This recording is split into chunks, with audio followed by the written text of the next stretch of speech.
This time we have a single section of damaged rope with an isolating knot we have to pass while on rappel. Well, by working together, we can avoid having to pass that knot at all.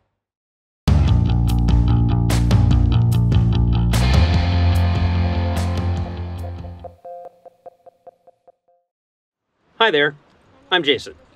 Today we have one section of damaged rope. Maybe a lead climber took a fall on the way up and the rope got damaged on an edge. One of my longtime climbing mentors taught me that in this circumstance, we can speed our descent by avoiding the need to use any knot passing technique. We isolate our rope damage with a bite knot, like an alpine butterfly, as per usual, and you can watch a short we did on how to tie that knot. We want to thread the undamaged side of our rope through the rappel point as if we were going to do a double strand rappel, but then fix the undamaged side to the anchor with a simple bite knot. Now we can send our first climber down on the single good strand. Being a single strand, adding more wraps to our friction hitch backup is a good idea, along with checking that hitch, like we always should.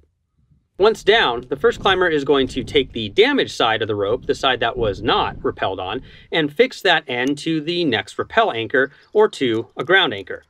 If there really is no place to create an anchor on the ground, there must be one if you are on a multi-pitch because your next rappel point requires an anchor, then the climber can use their body weight as the anchor.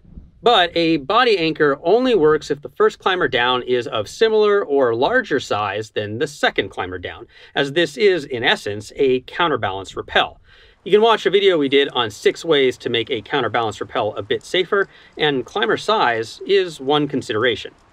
That ground anchor prevents the rope from pulling through the rappel point when the other side is weighted.